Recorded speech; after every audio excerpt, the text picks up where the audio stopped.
Hey, what's up guys? So today I have another action for you guys to download for free if you want it. And it's a little bit of an experimental action and I want to, kind of go over it to kind of explain my thinking. So if you watched our videos before on, quote unquote, color sciencey things, you may have heard me discuss recently about luminance energy, right? Which mostly can be like, really evaluated and noticed if you do like a black and white conversion where you change the for example, I'll just show you. Here's an image.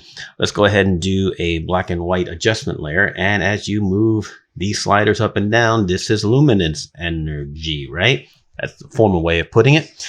And of course, the balance of that luminance energy is what comes together to make your image. Yes, on a black and white conversion, sure, but also in color. That luminance energy can be leveraged. So I have been playing around with different ways to potentially leverage the idea of adjusting luminance energy in some manner, which of course affects luminance, but can also affect saturation, right?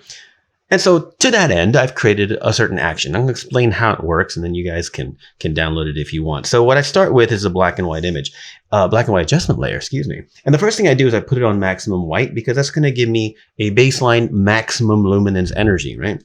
Next thing I do is I take the blend mode of it and I put it on divide. Okay, that's going to create like, sort of hard to describe what's happening here, okay? But it can extract, okay, a lot of the color saturation energy that's there because of the luminance energy, I should say, not saturation energy. It's not really a thing, okay? But now it's a little bit crazy. So a couple of things we have to do, and the action does this. I'm actually going to duplicate the image itself, and then I'm going to take that black and white layer and divide and group it with the image itself. And then that group, I put that on soft light, okay? And then I can put that like 50% opacity or something like that. As you can see, we have woken up the shot, which is I'm going to explain in a minute. But more importantly, we have the black and white adjustment layer where the black and white, the red, yellow, green, cyan, blue, magenta sliders can affect the luminance energy, which affects the saturation at 100%, the most, normal 100% contribution of every the luminance of every single color range. It'll maximize the saturation. If you push it past it, it'll deepen it and reduce the saturation. If you go less than it, it'll lighten that range and reduce the saturation. So you get a different sort of energy when it comes to how you modify your saturation. So this is like an indirect way of modifying luminance energy, okay? Let me explain the, in color that is. Let me explain the action. We're gonna run it instant. As you can tell, when I first ran it a second ago, when I did it manually, it was a little bit low contrast. So first things first, there is I should open this up a little bit more, but this says Luma compensation on it. And that is a curves layer that simply darkens on a curve to kind of compensate for that. The entire folder is set to a 50% opacity default. And here's the black and white adjustment layer, which you can play to get different looks. Now, in and of itself, so example, if I go to maximum white, this is about the maximum color you can get, but since the whole folder is on 50%, you can make it 100%. And look at that. It just found a color in a dead shot that didn't seem to be there, okay, due to the calculations. And that's kind of what I was playing around with. And I think I figured out a decent way to do it. And this is it. So with that said, go ahead and put it back on 50%, which is just a good start. You don't have to do it that way. You can play around with this until you get something that you like. If you take the yellows down, it'll lighten them and desaturate them. You take them up, it'll deepen them and desaturate it. Very hard to tell on the yellow on that one. Red will deepen it and desaturate, will lighten and desaturate. It has to do with, again, luminance contribution to the overall image, which affects saturation, the way the blend modes are set up. Now, what I did notice in all these experiments in the last week or so is that it does, quote, wake up dead shots. So for example, a dead shot is not necessarily a bad one. It just means that you have soft light, you have muted colors. How can we wake it up? Well, this is a cool way. Hit the action. Boom, and that shot starts to wake up. And you can play around. Let's say I'm going to take the cyans down and brighten, and the blues down and brighten. And I'm going to take it to about 65% opacity. The red's a little strong, so we can just take the reds down a bit. Something like that. And brighten. As you can see, look at that. We've added this like tonal energy to the shot. And of course, on the luminance compensator, you can play with that in any way that you like. And you can see we just woke up a shot, right? Let's go to this one. Taken a few years ago. Let's see if we wake that one up. Boom, woke it right up, right? Of course, 50% is the default. Let's see what 100% looks like. Yeah, pretty strong, pretty strong. And of course, you can play with these to get something. The sky is going to be really obvious. So I can lighten and desaturate. I can deepen and desaturate. Lighten and desaturate, deepen and desaturate, sort of. I can take the yellow down a little bit, darken the yellow, lighten the yellow. It is odd, and I'm not even 100% sure how to recommend using these sliders yet.